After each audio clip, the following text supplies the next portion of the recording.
हमने पहले हिस्से में देखा कि गवर्नमेंट के कौन कौन से ऑर्गेनाइजेशन होते हैं, कौन कौन से डिपार्टमेंट होते हैं, कौन कौन से कैटेगरी की जॉब होती है, कौन कौन से एग्जाम देकर के उस जॉब पर भर्ती होती है, एग्जाम को क्लियर करने पर कौन सी पोस्ट मिलती है, कौन सा काम होता है, एलिजिबिलिटी काबिलियत क्या होती है, ये सारी चीजें हम लोगों ने देखा। अब हम बढ़ते हैं अपने वीडियो के दूसरे सेगमेंट में चलते हैं। उसमें हम लोग देखने वाले हैं कि सिलेबस क्या होता है, पढ़ना क्या पड़ता है, कितने दिन का कोर्स होता है, कितनी फीस होती है, कितना खर्च लगता है, और वैकेंसी कब निकलती है, और कितने बच्चों का सिलेक्शन होता है, कितनों का नहीं होता है। जानते हैं कि दिन ब दिन बढ़ती जा रही है, तो क्यों बढ़ रही है आखिर बेरोजगारी, इस बात पर भी हम बात करेंगे। और एक छोटा सा प्रेजेंटेशन वीडियो आपके लिए प्रिपेयर किया गया है, जो हम दिखाएंगे बच्चों का संघर्ष वाला वीडियो। किस तरीके से बच्चे अपने गाँव को, अपने माता पिता को, घर को छोड़ करके शहर आते हैं, और वो किस तरीके से उनका रहना, खाना, कोचिंग पढ़ना, और किस तरीके से एग्जाम देना, और एग्जाम के बाद रिजल्ट आता है तो क्या होता है। कुछ बच्चों का सिलेक्शन होता है, कुछ का नहीं होता है। जिनका सिलेक्शन होता है उनके घर वालों की क्या खुशी होती है, उनसे जुड़े हुए लोग कितने खुश होते हैं, और जिनका नहीं हो पाता वो किस रास्ते पर चल निकलते हैं, उसके बारे में हम बात करने वाले हैं।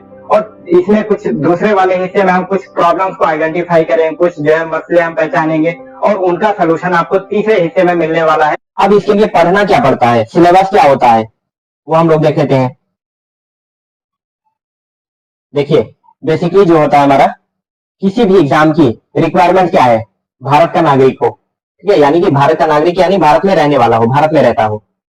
दूसरा कि एक अवेयर, जागरूक नागरिक हो, उसको भारत के बारे में जानकारी हो।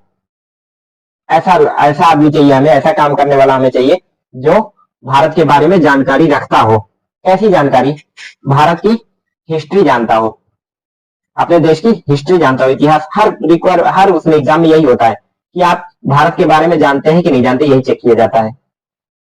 और उस काम को, जिस काम के लिए चुना जा रहा है आपको, उस काम को करने के काबिल है कि नहीं, भारत के इतिहास को जानते हैं कि नहीं, बीते हुए वक्त में भारत कैसा था, कौन अंग्रेज कब आए, मुगल कब आए, और सल्तनत काल कब से कब तक रहा, कौन कौन से लोगों ने शासन किया। अच्छा, इसकी क्या जरूरत है, क्यों इसको, इतिहास तो गया पीछे, क्यों हम लोग इसको पढ़ते हैं, क्योंकि जो गलतियां एक राजा ने करके अपना साम्राज्य खो दिया, और जो अच्छाई दूसरे के अंदर थी जिसने उस राज्य को जीत लिया, जो गलतियां करके हम लोग अंग्रेजों के गुलाम बन गए, और जो अच्छे काम थे, जो तरीके थे, हम लोग आजादी पा गए जिससे, उनके बारे में जानेंगे, तभी तो हम उस गलतियों से बचेंगे और उन तरीकों को अपनाएंगे जो हमें कामयाबी दिया है पीछे बीते हुए वक्त में। ठीक है, उसका एक्सपीरियंस, उसका तजुर्बा रखना, और उसको जरूरत पड़ने पर उसका इस्तेमाल करना, ये हमें आना चाहिए। इसलिए हमें हिस्ट्री की डिमांड की जाती है, भैया आपको हिस्ट्री आनी चाहिए, इतिहास आपको पता होना चाहिए।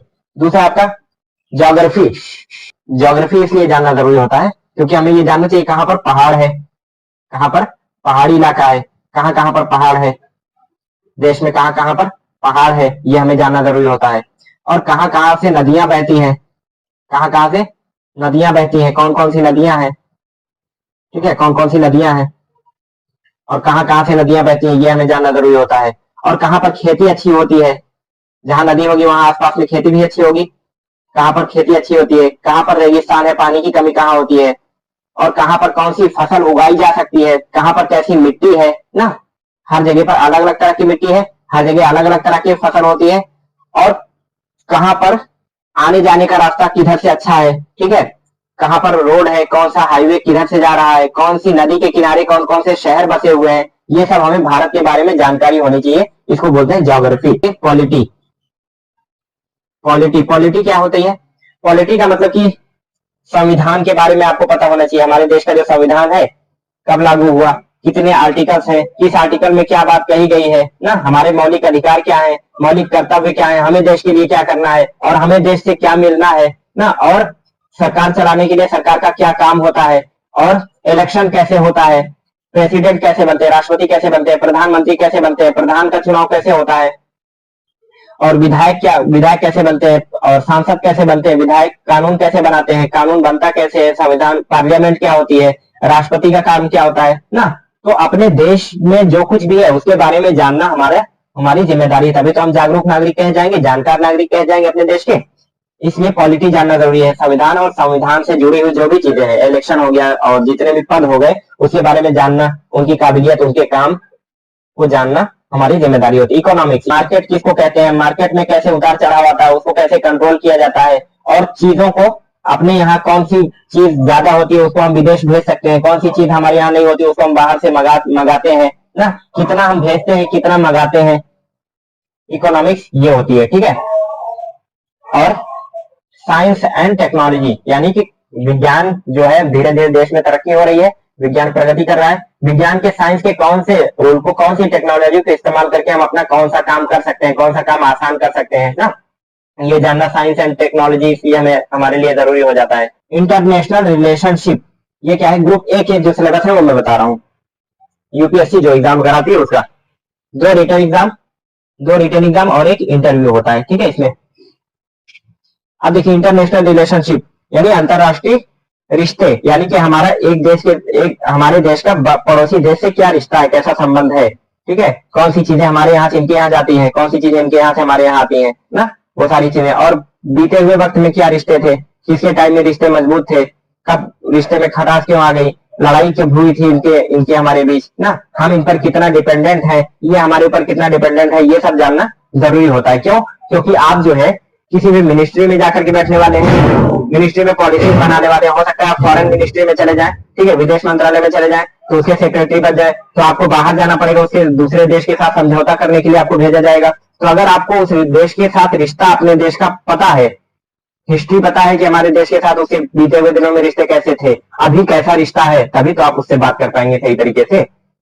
इसीलिए इंटरनेशनल रिलेशनशिप जानना आपके लिए जरूरी होता है। और एथिक्स मतलब आचरण, व्यवहार, तौर तरीका, आपका काम करने का तरीका, ये जानने की कोशिश की जाती है एथिक्स में। यानी कि आप अगर ऐसा हुआ तो आप क्या करेंगे उस टाइम में, अगर आपकी माँ बीमार है और आपकी ड्यूटी करना जरूरी है, आप क्या करेंगे ना। ऐसी सिचुएशन देकर के आपसे पूछा जाएगा कि मान लीजिए एक नेता भ्रष्ट है, आप ऑफिसर है और ऊपर से सीएम साहब का ऑर्डर है कि उसको अरेस्ट नहीं करना, भ्रष्ट चाहिए इतना है, तो आप क्या करेंगे उस सिचुएशन में ना। तो आपके अंदर की मानवता, इंसानियत, ह्यूमैनिटी चेक की जाती है एथिक्स में, क्योंकि एक अच्छा ऑफिसर मिलेगा देश को तभी तो देश की तरक्की होगी।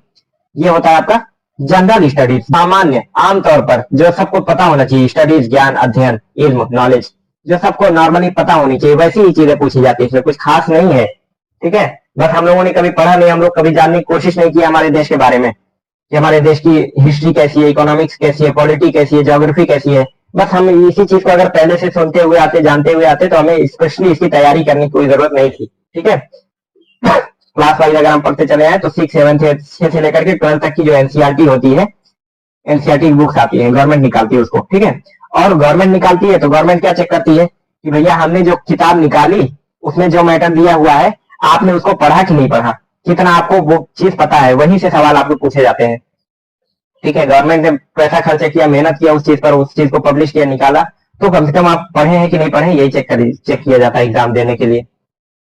अब जो है मैथमेटिक्स, आप बजट बनाएंगे, ऑफिसर बनेंगे, आप डिपार्टमेंट में किसी जाकर के बैठेंगे, किसी बड़े ऑफिस में बैठेंगे, वहां पर आप टेंडर पास करेंगे, बजट बनाएंगे, स्कीम्स बनाएंगे, योजनाएं लागू करेंगे, तो उसमें कैलकुलेशन भी तो होना चाहिए। हमारे देश की जनसंख्या इतनी है, इतना हमारे पास बजट है, इतने में हमें इतना इतना चीजें देनी है, कितना दे पाएंगे, कितने दिन तक दे सकते हैं, कैलकुलेशन करना भी जरूरी है। इसलिए मैथ, गणित आपको आना चाहिए, क्लास 10th लेवल की पूछी जाएगी बस। और रीजनिंग यानी कि दिमाग आपका कितना तेज चल रहा है, आप किसी चीज को तुरंत पकड़ पा रहे हैं कि नहीं, क्योंकि आप ऑफिसर हैं तो किसी भी सिचुएशन में आपको जल्दी से जल्दी दिमाग आपका काम करना चाहिए। जैसे सिंपल से क्वेश्चन पूछे जाते हैं आपसे, मान लीजिए पूछ लिया गया कि एक आदमी दीवार पर लगी हुई तस्वीर, एक एग्जांपल दे रहा हूं एक क्वेश्चन का, ठीक है। दीवार पर लगी हुई तस्वीर है, उस तस्वीर को एक आदमी देखते हुए ये बोलता है कि मैं इसकी माँ के बाप का बेटा हूं। तो बताइए फोटो उस आदमी से कैसे रिश्ता रखता है, फोटो का आदमी से क्या रिश्ता है, या आदमी का उस तस्वीर से क्या रिश्ता है, मैं उसके माँ के बाप का बेटा हूं, ठीक है। तो अब आप दिमाग चला पा रहे हैं कि नहीं, इससे पकड़ा जाएगा कि आपका दिमाग सही है कि नहीं है, दिमाग से आप मजबूत है कि नहीं है। इंग्लिश या हिंदी का लैंग्वेज आपको नॉलेज होना चाहिए, हिंदी या इंग्लिश दोनों में से कोई एक, ठीक है। क्योंकि आप किसी से बात करेंगे, हो सकता है विदेश से कोई समझौता करने आए आपके पास, या आप कहीं विदेश जाए समझौता करने के लिए, तो वहां पर हिंदी चलेगी नहीं, इंग्लिश जरूरी होगी वहां पर, इसलिए आपको इंग्लिश आना जरूरी होता है। अब देखिए ये तो आपका था सेंट्रल गवर्नमेंट में यूपीएससी। अब जो काम इधर होता है, जैसे पार्लियामेंट इधर थी, जो मंत्रालय यहाँ पर थे, वही सारे मंत्रालय, वही वही विधानसभा यहाँ पर होगी, और यहाँ पर प्रधानमंत्री थे तो यहाँ पर मुख्यमंत्री होंगे, यहाँ पर जो है जितने मंत्रालय थे वही मंत्रालय सब आपके इधर भी मिलेंगे, ठीक है। तो वही सारी पोस्ट यहाँ पर भी होती है, वही सारी पोस्ट आपकी यहाँ पर भी होगी। बस ये है कि यहाँ पर आपको सेंट्रल गवर्नमेंट के अंदर में काम करना पड़ा है, यहाँ पर स्टेट गवर्नमेंट के अंदर में काम करना पड़ेगा, बस, ठीक है। अब क्या होगा, वही नॉलेज आपको यहाँ पर भी चाहिए। हिस्ट्री आपको पता होना चाहिए आपके, एक तो आपका देश का पूरा पता होना चाहिए, हिस्ट्री यानी कि बीते हुए दिन में इतिहास क्या रहा है अपने देश का, और ज्योग्राफी कैसी है, कहाँ पर कैसी मिट्टी है, कौन सी फसल पाई जाती है, कौन सी चीज कहाँ से कहाँ पर ज्यादा उगाई जाती है, कौन सी चीज के लिए कौन सी जगह फेमस है, और कौन सी चीज हम बाहर भेजते हैं, कौन सी चीज हम बाहर से खरीदते हैं ना। मंत्रालय होगा उसमें आप बैठेंगे, तो इसमें क्या होता है कि लगभग सिलेबस वही होता है जो यहाँ पर है, वही सिलेबस यहाँ पर भी होता है, थोड़ा कम हो जाता है, बस ये चीज है।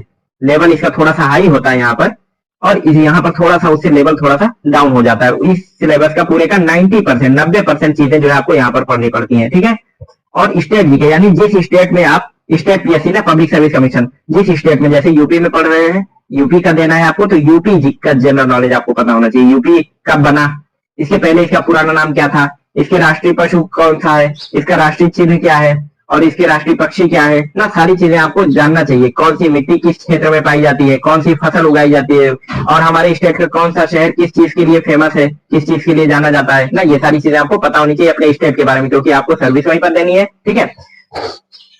तो इसका 90% आपको यहाँ पर पढ़ना पड़ जाएगा, और स्टेट जी के अलग से थोड़ी सी तैयार करनी पड़ जाएगी, बस, ठीक है।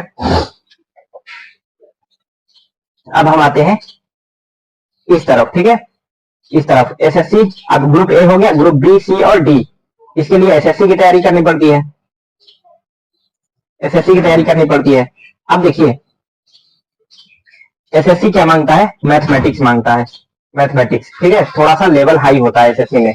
एसएससी सीजीएल का जो होता है, ग्रुप बी के ऑफिसर्स वगैरह उसमें बनते हैं कंबाइंड ग्रेजुएट लेवल पे, तो सबसे हाई लेवल की एग्जाम ये यूपीएससी और पीसीएस के बाद, यूपीएससी और ये स्टेट पीएससी के बाद जो लेवल आता है एसएससी सीजीएल का आता है। रीजनिंग आपका दिमाग सही काम कर पा रहा है कि नहीं टाइम पर, आप वो चेक किया जाता है।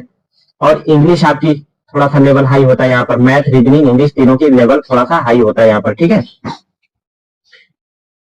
और हिस्ट्री, जनरल नॉलेज हर जगह पूछा जाएगा आपसे, अपने देश के बारे में पता है कि नहीं पता है, बीते हुए वक्त को जानते हैं कि नहीं, आप अपने देश के इतिहास को जानते हैं कि नहीं, ज्योग्राफी भूगोल को जानते हैं कि नहीं, पॉलिटी नागरिक शास्त्र को जानते हैं, अपने कानून को जानते हैं कि नहीं, साइंस टेक्नोलॉजी को जानते हैं कि नहीं, इकोनॉमिक्स को जानते हैं कि नहीं, हर चीज हर जगह पूछी जाएगी। आप एक जागरूक नागरिक हैं कि नहीं, अपने मौलिक अधिकार को जानते हैं कि नहीं, अपने मौलिक कर्तव्य को जानते हैं कि नहीं, और डीपीएसपी को जानते हैं कि नहीं। ज्योग्राफी, पॉलिटी, इकोनॉमिक्स यानी कि अर्थशास्त्र, इसको हिंदी में बोलते हैं, रुपए पैसे की चीजें, जनरल साइंस जो हम लोग पढ़ते हैं, ये सब बेसिकली पूछा जाएगा। क्लास 6 से लेकर के 12th तक की जो भी चीजें होती हैं वो पूछी जाएंगी। और ग्रुप सी और डी में भी इधर स्टेट ट्रिपल एससी का भी अगर बात करें तो जिस तरीके से इधर था यूपीएससी का 90% इधर आया और स्टेट जी के, वैसे ही एसएससी का 90% इधर भी पूछा जाएगा सी और डी में, और स्टेट का जीके आपको आना चाहिए, स्टेट का जीके आना चाहिए, ठीक है। और आप स्टेट में काम कर रहे हैं तो हिंदी या इंग्लिश दोनों में से कोई एक लैंग्वेज आपको आनी चाहिए, या फिर कोई रीजनल लैंग्वेज, यानी मान लीजिए कि ओडिशा में कोई काम कर रहा है तो ओडिया उसको आनी चाहिए, गुजरात में तो गुजराती, महाराष्ट्र में तो मराठी ना, रीजनल लैंग्वेज कोई क्षेत्रीय भाषा उसको आनी चाहिए। कोई भी एग्जाम होगा, चाहे रेलवे का हो, एसएससी, बैंक हो, यूपीएससी हो, स्टेट पीसीएस हो, या फिर आपका स्टेट का ट्रिपल एससी हो, group A B C D कुछ भी हो, सब में कॉमन चीज क्या होती है, मैथ, रीजनिंग, जीएस, ये सब में कॉमन होती है, ठीक है। मैथ, रीजनिंग, जीएस, किसी में कम रहता है, किसी में ज्यादा रहता है, किसी में लेवल थोड़ा सा हाई रहता है, किसी में लो रहता है, बस यही रहता है सिलेबस, सब में सब्जेक्ट ये रहते हैं, ठीक है। और सब्जेक्ट आपका एक लैंग्वेज होती है, चाहे इंग्लिश हो, चाहे हिंदी हो, या फिर कोई रीजनल लैंग्वेज हो, इसका इतना आपका सिलेबस में होता ही होता है, चाहे जिस कॉम्पिटिटिव एग्जाम की आप तैयारी करते हैं। अगर किसी को ग्रुप ए और बी का एग्जाम देना है तो वो यूपीएससी की तैयारी कर लेता है, और किसी को सी और डी की तैयारी करनी होती है तो उसमें एसएससी सीजीएल की तैयारी कर लेता है। क्यों, बड़ा वाला हाई लेवल जब आप तैयार कर लेंगे तो लेवल अपने आप निकल जाता है। कितने दिन का कोर्स होता है, कोचिंग वगैरह जो होती है वो कितने दिन में कंप्लीट कराती है वो हम देखने वाले हैं। 12-6-18 यानी कि 1.5 साल, ठीक है। और ये आपका एसएससी सीजीएल का जो होता है वो 8 महीने का होता है। फीस स्ट्रक्चर देख लेते हैं, फीस क्या होती है। अब देखिए कुछ लोग दिल्ली जाते हैं क्योंकि यूपीएससी और एसएससी दो चीजों की मेनली तैयारी करते हैं लोग बेसिक के लिए, तो यूपीएससी के लिए सबसे बढ़िया दिल्ली माना जाता है, यूपीएससी के लिए दिल्ली होता है। और एसएससी के लिए आपका इलाहाबाद बेहतर है। मैंने जो खुद एक्सपीरियंस किया है उस बेसिस पर बता रहा हूँ, और लोगों से भी आप पूछेंगे तो ये बताएंगे आपको, ठीक है। क्योंकि वहां पर टीचर अच्छे हैं, मैटर अच्छा है, और वहां पर लोग रह करके तैयारी करते हैं तो माहौल मिल जाता है। कौन सी गलती किससे हुई वो सारी चीजें पता चल जाती है, क्या करना है क्या नहीं करना है वो सारी चीजें आपको दिल्ली में पता चल जाती है यूपीएससी के लिए, ठीक है। और पर्याप्त सोर्स, पर्याप्त मैटर और अच्छे टीचर आपको इलाहाबाद में मिल जाएंगे, इलाहाबाद में मिल जाएंगे आपको एसएससी के लिए। तो खर्च क्या आता है दिल्ली में रहने का और खाने का? लगभग 17,000 रुपए पर मंथ का आता है। 17 से 20,000 रुपए पर मंथ का मैं मिनिमम ले रहा हूँ, 17,000 से कम नहीं हो सकता, 17 से ज्यादा ही होता है, ठीक है। 17,000 रुपए पर मंथ का खर्च आता है कम से कम। और कोई भी जब जाता है प्रिपेयर करने तो कम से कम वो 18 महीने तो कोचिंग रहेगी यूपीएससी की, उसमें सिलेबस कंप्लीट होगा, और 6 महीने और रह लेगा वो। 2 साल रह लेता है लगभग, 1.5 साल की कोचिंग, और 6 महीने और रह लेता है, एक अटेम्प्ट या 2 अटेम्प्ट ले लेता है, एक अटेम्प्ट कम से कम लेता है, ठीक है। तो 24 महीने रहेगा। तो 17,000 से 24 को 24 गुना खर्चा बढ़ा लीजिए, तो 4,08,000 रुपए हो गया 2 साल का रहने और खाने का सिर्फ खर्च, ठीक है। और इसमें 1.5 लाख रुपए लगता है, कोचिंग की फीस है, 1.5 लाख रुपए कोचिंग की फीस है। ये आपका रहने खाने का 4,08,000 और 1.5 लाख रुपए कोचिंग की फीस है। ऑफलाइन की मैं बात कर रहा हूँ, अभी मैं ऑनलाइन पर भी आऊंगा, ठीक है। क्या दिक्कतें हैं, क्यों ऑनलाइन सस्ता है, अच्छा है, क्या है, वो मैं अभी आऊंगा ऑनलाइन पर भी। तो 1.5 लाख रुपए ये आपका कोचिंग का हो जाता है। अब पूरा ऐड करेंगे तो 5,58,000 रुपए आता है हमारा 2 साल में रहने खाने और कोचिंग का, ठीक है। इससे कम नहीं होता, इससे ज्यादा ही हो जाता है। इसमें और क्या होता है, मान लीजिए किसी को एक बार में कोई सब्जेक्ट आपको वीक रह गया तो अगली बार आदमी उसको उस सब्जेक्ट को ले लेता है 30,000 या 50,000 में। किसी को ऑप्शनल करना है वो कर लेगा, टेस्ट सीरीज करनी है वो कर लेगा। अब 1.5 साल पूरा होने के बाद 6 महीने में या उससे उसके अलावा और रहता है, कम से कम इतना आदमी तो रहता है 2 साल तक, ठीक है। वहां गया है तो 2 साल तक कम से कम रहता है, फिर उसको पता चलता है कि हाँ मेरे बस का नहीं है, छोड़ना होता है, सिलेक्शन होना होता है तो हो जाता है। वैसे जल्दी, इतना जल्दी होता नहीं है, उसकी वजह भी मैं बताऊंगा। हो सकता है, मुमकिन नामुमकिन सा नहीं है, ठीक है। तो 2 साल में कम से कम उसको अगर छोड़ना भी होता है तो कम से कम 2 साल वहां पर रहता है। 2 साल में कम से कम 2 अटेम्प्ट दे लेता है, 1 या 2 अटेम्प्ट दे लेता है, फिर उसको समझ में आता है कि नहीं मेरे बच्चा नहीं, मुझसे नहीं हो पाएगा, घर वालों को पैसा और क्यों बर्बाद करना, तो वापस आ जाता है, ठीक है। और यही चीज अगर हम एसएससी की बात करें, दिल्ली में लोग यूपीएससी के लिए भी जाते हैं, एसएससी के लिए भी जाते हैं, और इलाहाबाद में भी यूपीएससी के लिए भी कोचिंग होती है और एसएससी के लिए भी कोचिंग होती है। तो दिल्ली में एसएससी के लिए देखेंगे तो पर मंथ जो है 17,000 वो रहने खाने का वही रहेगा, चाहे आप जिसकी तैयारी करें, चाहे आप खाली रहे ही वहां पर। तो 17,000 का 24 महीने का देख लेंगे तो 4,08,000 और 15,000 रुपए फीस आती है इसकी। एसएससी की फीस कम है, इसीलिए लोग ज्यादातर एसएससी की तैयारी कर लेते हैं, जिनके पास पैसे नहीं होते, अफोर्ड नहीं कर सकते हैं, वो 15,000 देकर के एसएससी कोचिंग कर लेते हैं। तो इसका टोटल ऐड करेंगे 4,08,000 और 15,000, तो ये आ जाएगा 4,23,000, ठीक है। 4,23,000 रुपए ये दिल्ली का खर्च एसएससी का हो जाता है 2 साल के लिए खाली बस। और 2 साल में किसी का सिलेक्शन जल्दी होता नहीं है, ठीक है। जिस हिसाब से हमारा एजुकेशन सिस्टम है बेसिक, उसकी वजह से इतना जल्दी सिलेक्शन होता नहीं। किसी का 4 साल में, किसी का 5 साल में, किसी का कोई बहुत ज्यादा एज तक पड़े रह जाते हैं। मेरा खुद ही 2019 से मैंने शुरू किया था, और लेकिन मैंने कोई कोचिंग नहीं की थी, मैं साफ आपको बता रहा हूँ, मैंने कोई भी कोचिंग नहीं करी थी। 2019 से शुरू किया था, 2023 में मेरा सिलेक्शन हो गया था। 4 साल लगा था मुझे, बीच में कोविड-19 आ गया था, इसलिए इतना ज्यादा टाइम लग गया। और मैंने सेल्फ स्टडी किया था, खुद से पढ़ाई की थी, मैंने खुद से पढ़ाई की थी, कोई भी मैंने कहीं कोचिंग नहीं करी। एसएससी, बैंक, रेलवे के लिए इलाहाबाद में होती है तैयारी। इलाहाबाद में करने पर क्या होता है, इलाहाबाद में थोड़ा सा खर्च कम आता है। देखिए दिल्ली में वजह उसके खर्चे, रहने खाने का खर्च ज्यादा होने की वजह यही है कि वहां पर एक तो दिल्ली बहुत छोटी सी है, और उसमें भी वो कैपिटल है, राजधानी है, तो इसलिए बड़े बड़े ऑफिस जो है गवर्नमेंट के सब वहीं पर हैं, और बहुत सारी इंडस्ट्रीज भी वहां पर हैं। तो एरिया बहुत छोटा सा बचता है, स्टूडेंट के लिए एरिया बहुत छोटा सा बचता है, उसी में कोचिंग हो जाती है बहुत सारी, और बहुत सारे स्टूडेंट वहां पहुंच जाते हैं, तो डिमांड बहुत ज्यादा बढ़ जाती है। डिमांड बहुत ज्यादा बढ़ जाती है तो कीमत हर चीज की बढ़ जाती है, ठीक है। एक तो जगह कम है और डिमांड बहुत ज्यादा है, और मिलने के चांसेस बहुत कम है वहां जगह, इसलिए वहां पर रेट ज्यादा है, ठीक है। इलाहाबाद थोड़ा सा बड़ा है, इलाहाबाद थोड़ा सा बड़ा है, इसलिए वहां पर जगह ज्यादा है, तो डिमांड के हिसाब से मिल भी जाते हैं रूम वगैरह। तो 7,000 रुपए, 7 से 8,000 रुपए यहाँ पर लगता है रहने खाने का। तो मिनिमम वाला मैं 7,000 ले रहा हूँ, जो कि आपके दिल्ली से 10,000 रुपए कम है। और यहाँ पर भी कोई आएगा यूपीएससी की तैयारी करने तो वो भी 2 साल रहेगा कम से कम। तो 2 साल का खर्चा देखेंगे तो 1,68,000 आएगा। यहाँ कितना आ रहा था, 4 लाख आ रहा था, यहाँ 1,68,000, और 1.5 लाख रुपए फीस वही यहाँ पर भी है यूपीएससी की भी, ठीक है। यूपीएससी की फीस यहाँ पर भी 1.5 लाख रुपए है, तो ऐड कर लेंगे तो 3,18,000 रुपए आएगा यहाँ पर। ठीक है, यूपीएससी की तैयारी इलाहाबाद में रह करके करने पर 3,18,000 रुपए खर्च आते हैं। और रहने खाने खर्च सेम रहेगा 1,68,000। एसएससी के लिए भी आप आएंगे तो भी, और 15,000 रुपए कोचिंग की फीस है, तो ये आपका हो जाएगा 1,83,000 रुपए 2 साल का खर्च आपका आ जाता है एसएससी का। ठीक है, और दूसरा आपका एक रेजिडेंशियल होता है, रेजिडेंशियल इंस्टीट्यूट कुछ होते हैं, तो आपका रहना, आपका खाना, आपको धुला धुलाया कपड़ा मिलता है। जैसे एक शाहीन मैं जानता हूँ जिसको, वहां का सिस्टम मैं बता रहा हूँ, रहना, खाना, कपड़ा धुला हुआ, प्रेस किया हुआ कपड़ा, स्टडी मटेरियल आपको, और पढ़ाना आपको, वो काम पढ़ाने का काम करेंगे तो ये आपका लेते हैं साल भर का 2 लाख से 2.5 लाख। इनकी कई अपने सेंटर्स होते हैं शाइन के, और कुछ फ्रेंचाइजी बेस्ड चल रहे हैं, तो उसके हिसाब से थोड़ा सा वेरी करता है, 2 लाख से 2.5 लाख रुपए पर ईयर पूरे साल का होता है। ठीक है, एक बार में दे सकते हैं तो एक बार में नहीं, 2 या 3 इंस्टॉलमेंट में ये लेते हैं। ठीक है, ये महीने का आपका पड़ जा रहा है 16,000 से 20,000 रुपए पर मंथ, 16 से 20,000 रुपए पर मंथ, और 2 साल का अगर आप कैलकुलेट करेंगे तो 5 लाख आ रहा है। एक साल का 2.5 लाख, 2 साल का 5 लाख रुपए। ठीक है, ये भी लगभग इसी के बराबर हो जा रहा है। चलिए हम आगे चलते हैं। अब देखिए, जो जो हमारे सोसाइटी है, इंडिया में जो भी सोसाइटी हमारी है, हम जो लोग, जो इंडिया में रहने वाले लोगों में देखेंगे तो हायर क्लास लोग बहुत कम हैं, और मिडिल क्लास लोग थोड़े से हैं, और लोअर क्लास फैमिली ज्यादा है। हमारे यहाँ लोअर क्लास बहुत ज्यादा है, लोअर क्लास बहुत ज्यादा है। तो अब जिनके पास पैसे हैं, ठीक ठाक अफोर्ड कर सकते हैं, ठीक ठाक पैसे हैं उनके पास, ठीक है, हाई क्लास फैमिलीज, वो अपने बच्चों को यूपीएससी के लिए दिल्ली भेजते हैं।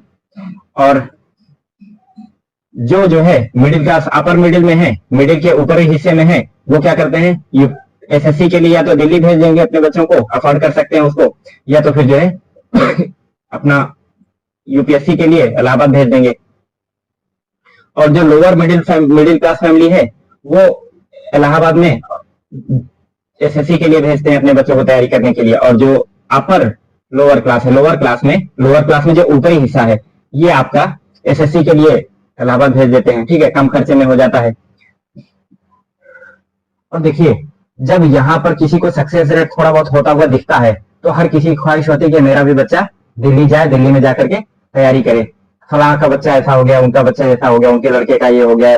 तो सुनने के बाद जो है हर पेरेंट्स की ख्वाहिश होती है कि मेरा बेटा भी ऐसा बने, मेरी बच्ची भी, मेरी बेटी भी अच्छी बने। तो वो क्या करते हैं कि भेजते हैं, इस क्लास में अपने आप को लेकर के आते हैं और यहाँ से भेजते हैं। क्लास में कैसे लेकर के आते हैं, बेचारे कुछ उधार लेते हैं, लोन लेते हैं, लोन लेकर के बच्चों को भेजते हैं पढ़ने के लिए।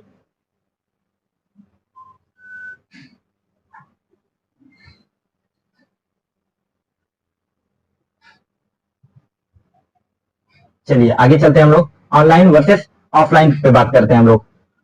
ऑफलाइन जो है थोड़ी सी महंगी है, ऑफलाइन महंगी है और अच्छी है, और पढ़ना बहुत आसान है। ऑनलाइन में देखेंगे तो बहुत सस्ती है, यहाँ महंगी है और ये वाली बहुत सस्ती है। ऑनलाइन सस्ती नहीं, बहुत सस्ती है और अच्छी भी है, लेकिन पढ़ना बहुत मुश्किल हो जाता है इसको। वजह क्या है, ऑनलाइन पढ़ने के लिए आप लैपटॉप या फोन का सहारा लेंगे, इंटरनेट का सहारा लेंगे, तो उसमें बहुत सारे डिस्ट्रैक्शंस, आपको रास्ते भटकाने वाली बहुत सारी चीजें वहां पर मिल जाती हैं। जैसे फोन में आप यूज कर रहे हैं, फोन से आप यूट्यूब से पढ़ रहे हैं, कोई सॉफ्टवेयर, कोई एप्लीकेशन से पढ़ रहे हैं, तो आपके फोन में फेसबुक होता है, सोशल मीडिया ऐप होते हैं, फेसबुक होता है, इंस्टाग्राम होता है, ट्विटर होता है, टेलीग्राम होता है, यूट्यूब होता है ना।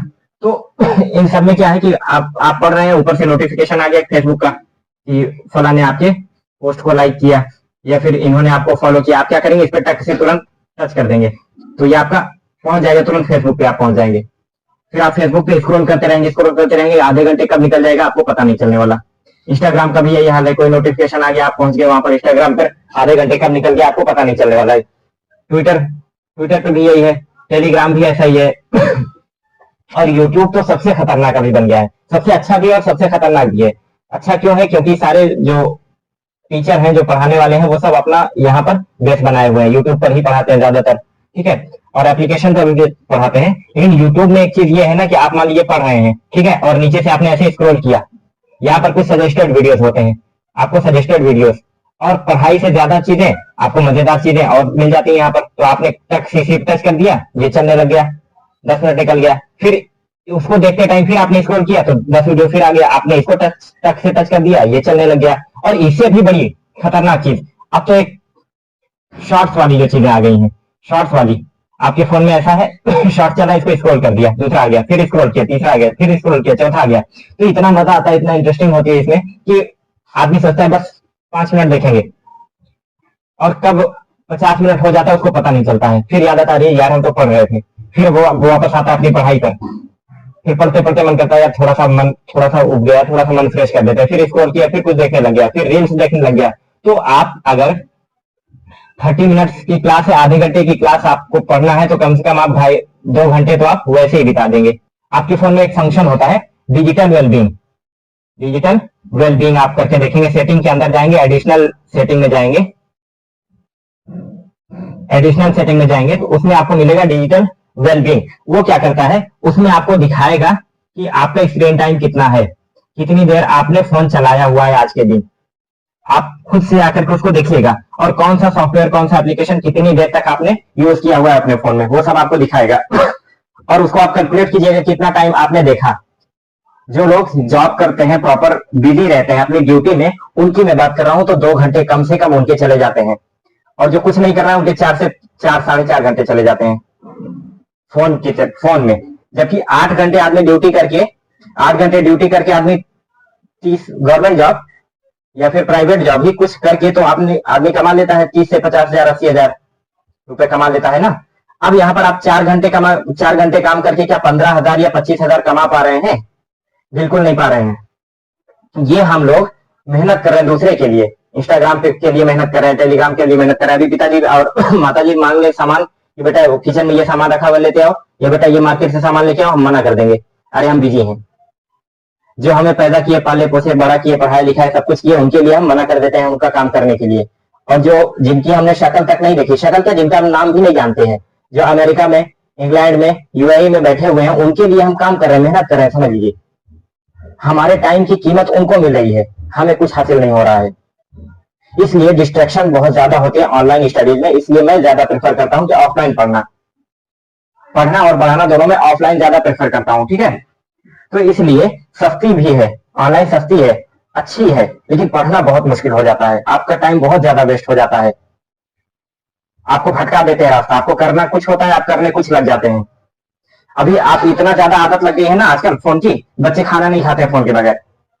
फोन नहीं देंगे तो खाना खाने को तैयार नहीं होंगे, और फोन दे देंगे तो वो खाना मुंह में रहेगा, मुंह ही नहीं चलता है। हर घर में ये चीज है, ऐसा नहीं कि सिर्फ एक ही जगह, हर घर में आप लोग देखते होंगे इस चीज को। और मुंह नहीं चल रहा है, और टाइम पूरा हो गया कि बेटा इतने देर में फोन दे देना, और वो फोन आप छीन लीजिए तो बच्चा रोटी फेंक देता है, खाना फेंक देता है। ये ऐसी एडिक्शन है, ऐसी लत लग गई है इसकी हम लोगों की, कि छोड़ना बहुत मुश्किल हो जाता है। हम अब बड़े लोग नहीं वो कर पा रहे हैं, कंट्रोल कर पा रहे हैं। फोन रखा हुआ है ऐसे, और आप कुछ काम कर रहे हैं, अचानक याद आया, अच्छा एक बार फोन देख लेते हैं। याद ही आया तो आप अपने आप को रोक नहीं पाते हैं, फोन जाकर के पकड़ लेते हैं, उठा लेते हैं, और 10 मिनट 15 मिनट आधे घंटे कब निकल जाते हैं कुछ पता नहीं चलता है।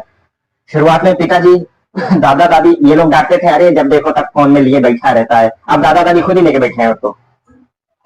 सुबह नींद खुल जाए तो दादाजी स्क्रॉल कर रहे हैं, पिताजी स्क्रॉल कर रहे हैं उसको, रील्स आ जाए रील्स देख रहे हैं। शाम को जब टाइम मिलता है तब लेकर के बैठ जाते हैं। उनसे ज्यादा तो अब जवान कम देख रहे हैं, बूढ़े ज्यादा देख रहे हैं। इसका एडिक्शन इतना ज्यादा हो गया, हम फ्री में मजदूरी करने लग गए हैं उनकी।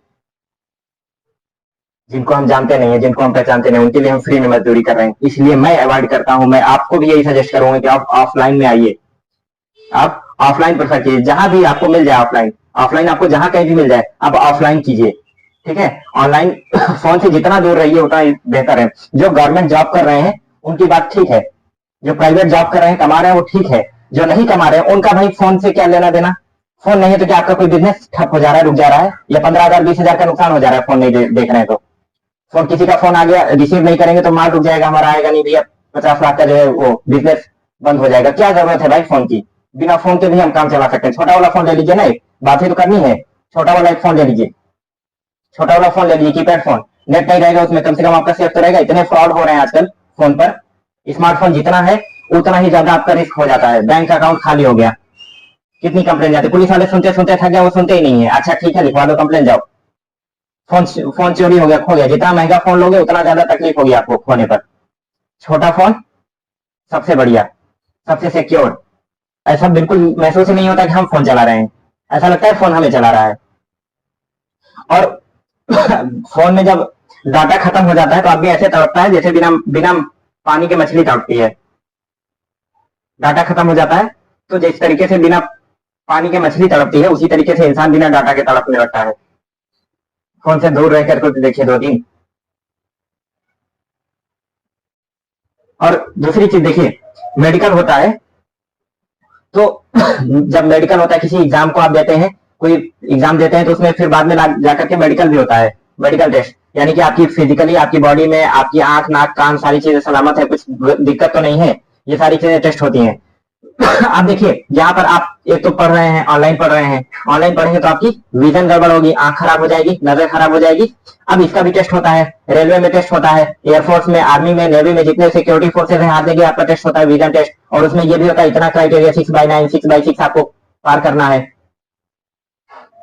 तो अब एक तो पढ़ रहे हैं आप फोन से, नजर खराब कर रहे हैं, नॉलेज बढ़ा रहे हैं, और मान लीजिए इसको पढ़ करके भी क्या कर लेंगे, पढ़ लिए ठीक है, बाद में विजन गड़बड़ है, आपका सिलेक्शन मेडिकल की वजह से गड़बड़ हो गया, सिलेक्शन ही नहीं होगा। बच्चों के भी आर्मी एयरफोर्स रेलवे जो ड्रीम जॉब है, जिसके लोग ख्वाब देखते हैं जहां पहुंचने के लिए, वो आपकी नजरें खराब हो जाएंगी, उसके बाद फिर आप क्या कर लेंगे, उसमें बहुत पढ़ लिया, बहुत नॉलेज गेन कर लिया, लेकिन उन जॉब्स के लिए जहां पर विजन मांग रहा है, उसके लिए तो आप अप्लाई नहीं कर पाएंगे ना। इसलिए मैं कहता हूं कि ऑफलाइन सबसे बेस्ट है। आप ऑफलाइन ज्वाइन कीजिए, आप जो बुक लेकर के, कोई टीचर आपको यहाँ पर समझा रहा है, पढ़ा रहा है, वही बुक लेकर के आप खुद पढ़िए, और अपने पास एक ऐसा टीचर रखिए, एक ऐसा बंदा रखिए जो पढ़ रहा हो, तैयारी कर रहा हो, या फिर जो है खुद वो सिलेक्टेड हो, या फिर वो पढ़ा रहा हो, उससे आपका दोस्ताना मिजाज हो, आप कुछ भी उससे पूछ सकते हो, वो कुछ ऐसे मिजाज का हो कि आप कुछ पूछे तो वो झल्लाए नहीं, चिढ़े नहीं, उसको आता है तो वो बताएगा, नहीं आया तो बता देगा, ठीक है यार कल पूछ करके, कल देख करके बताएंगे, किताब में हम कल पढ़ लेंगे, तो उसके बाद आपको आकर के बताएंगे, नहीं मालूम मुझे, मैं अपने टीचर से पूछ करके बताऊंगा, मैं अपने बड़ों से पूछ करके बताऊंगा, अपने फ्रेंड से पूछ करके बताऊंगा। वो इस बात पर शर्म ना करे कि उसको कुछ नहीं आता है, आपने उसको फंसा दिया, और आप इस नियत से भी उससे ना पूछे कि उसको फंसाना है, उसका नॉलेज चेक करना है। आपको अपना नॉलेज बढ़ाने के लिए आप उससे पूछिए, उसको ये बिल्कुल महसूस ना कराइए कि आप उसको शर्मसार कर रहे हैं, आप उसको बेइज्जत कर रहे हैं उससे पूछ करके, ठीक है। चलिए, ये सबसे बेस्ट तरीका होता है, आप खुद किताब पढ़िए, जो ना आए वहां पे अंडरलाइन करते चले जाइए, नीचे अंडरलाइन करते चले जाइए, गोला कर लीजिए पेंसिल से, बाद में पूछिए इसका क्या मतलब हुआ, ये क्या है, ये क्या है, ये क्यों बोला गया ऐसा। तो ये सबसे अच्छा तरीका होता है। अब जो बंदा किताब पढ़ करके पढ़ा रहा है, उसको खुद 80% किताब की समझ में आई, वो आकर के पढ़ाने लगा आपको, तो उसका भी 80% पढ़ा पाया, यानी कि 60%, और आपने गेन किया 40%, आप समझे उसको, ठीक है, यानी कि किताब में जो था उसका 40% आप तक पहुंचा। अब आप खुद किताब पढ़ेंगे तो 80% समझेंगे, 80% आप तक पहुंचा, और 20% जो नहीं आया वो आपने किसी से पूछा, उसने आपको बताया कि ये आपका मान लीजिए 90% पहुंच गया। सबसे ज्यादा अच्छा ये होता है किताब से खुद पढ़िए, बुक से खुद ही पढ़िए, ठीक है। चलिए आगे बढ़ते हैं हम लोग। अब देखिए, वैकेंसी आती है और फॉर्म कितने भरे जाते हैं ये हम देखते हैं, और अनएम्प्लॉयमेंट यानी बेरोजगारी बढ़ रही है, तो कैसे बढ़ रही है, क्यों बढ़ रही है, वो हम देखने वाले हैं इस स्लाइड में। ये देखिए, ये है यूपीएससी का लास्ट टाइम जो अभी वैकेंसी आई थी लास्ट वाली, इसमें की मैं बात कर रहा हूँ। वैकेंसी यूपीएससी की जो होती है वो अक्सर 800 से लेकर के 1100 तक होती है। मैं एक एवरेज 1000 मान ले रहा हूँ कि हर बार 1000 वैकेंसी आती है, तो ठीक है। अब की लास्ट टाइम कितना भरा गया था, 10 लाख फॉर्म भरे गए थे, 10 लाख फॉर्म भरे गए थे, और वैकेंसी कितनी थी, 1000 की। अब कोचिंग में जितने भी बच्चे पढ़ते हैं उसमें से सिर्फ 1000 का ही सिलेक्शन होना है, बस सिर्फ 1000 का सिलेक्शन होना है, उससे ज्यादा का सिलेक्शन नहीं हो सकता है, चाहे जितना पढ़ लीजिए, चाहे जितना तैयारी कर लीजिए ना। और जब 1000 का सिलेक्शन हो गया तो बचा कितना, 9,99,000, 10 लाख में से 9,99,000 बच गए, इनका सिलेक्शन नहीं हो पाया, ये बेरोजगार रह गए। और उसके बाद अब देखते हैं पीसीएस, यूपी पीसीएस की जो वैकेंसी आई थी इसमें 200 सीट थी, और भरा कितना बच्चों ने था, 5 लाख बच्चों ने भरा था। और यहाँ पर देखिए तो 4,99,800 बच्चे बेरोजगार रह गए, 200 की तो वैकेंसी थी, 200 ही का सिलेक्शन हो जाएगा उसमें, और इतने बच गए। और अभी यूपीपी उत्तर प्रदेश पुलिस की वैकेंसी आई थी हाल ही में, तो 60,244 आई थी, 60,244। ये ग्रुप ए की है वैकेंसी, और ये ग्रुप बी की वैकेंसी है, ये ग्रुप सी की है, और ये ग्रुप डी की है। मैं तीनों ग्रुप की बात करूंगा अभी, ठीक है। अब देखिए, ये आपका 45 लाख फॉर्म पड़े हुए हैं इसमें, 45 लाख फॉर्म, और वैकेंसी कितनी, 60,000।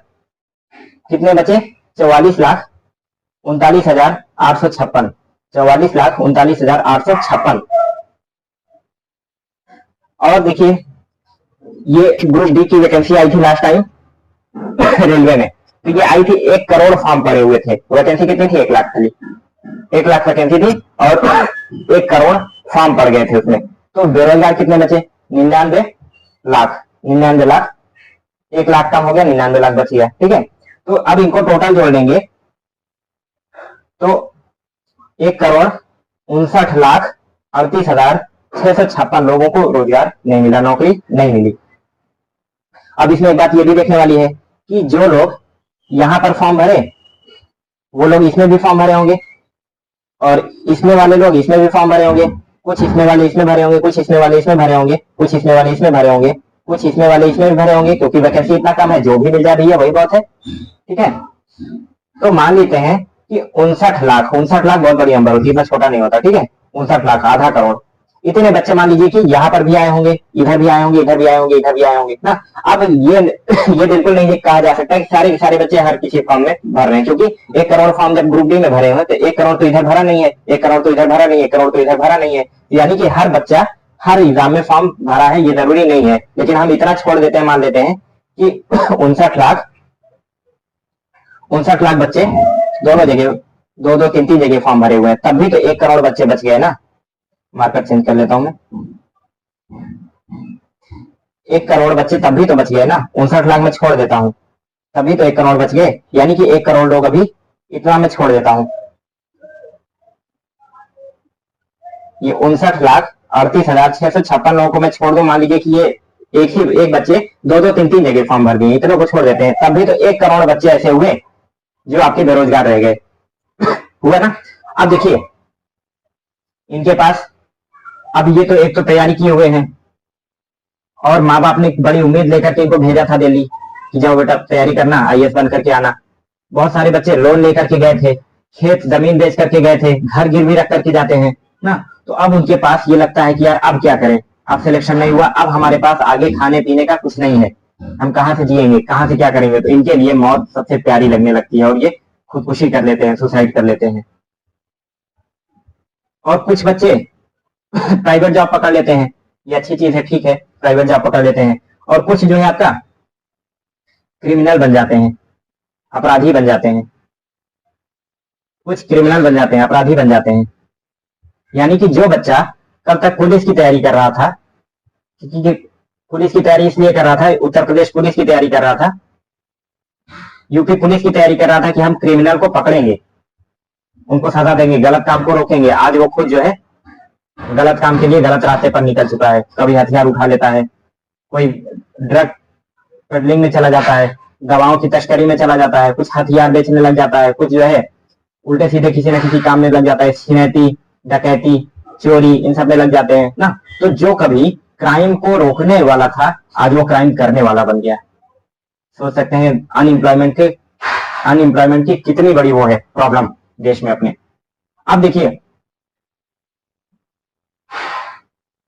इनके लिए इस दो चीजों को रोकना तो बहुत जरूरी है देश में, इन दो चीजों को रोकना, सुसाइड और क्रिमिनल। कम से कम जो ये खुदकुशी करते हैं, सुसाइड करते हैं, अगर करने से पहले एक बार अपने उन माँ बाप का चेहरा याद कर लें जो उन्हें पैदा किया, पाला पोसा, बड़ा किया, पढ़ाया लिखाया, सब कुछ किया, अभी तक का खर्चा उठाया, वो क्या 25 साल 20 साल 25 साल 27 साल 30 साल तक आपको इसलिए पाला पोसा कि आप लास्ट में उनको खुदकुशी कर दें, सुसाइड कर लें।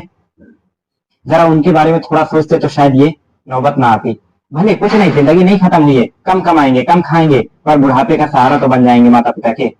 जिस उम्मीद से उन्होंने पैदा किया, पाला पोसा, कम कम वो मकसद तो पूरा हो जाएगा। नहीं बड़ा बन पाएंगे कोई बात नहीं है, पर जिंदगी खत्म करना ऑप्शन नहीं होता है।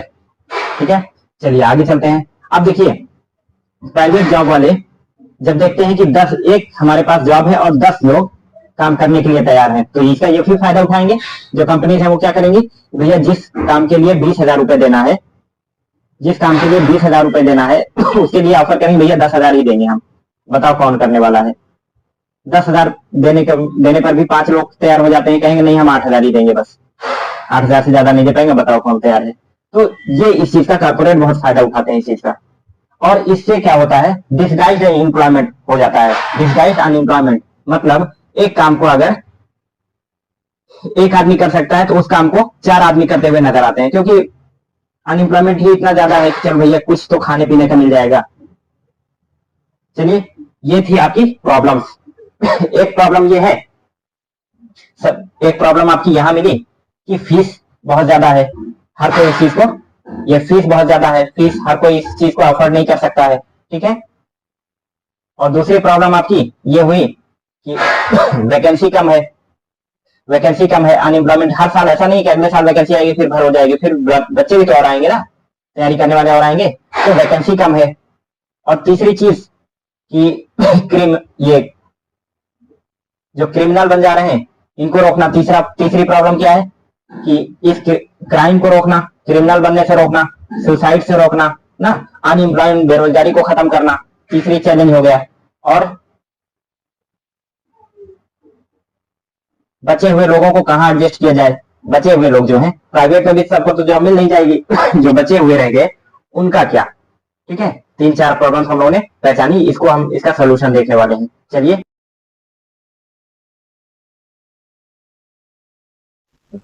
बच्चे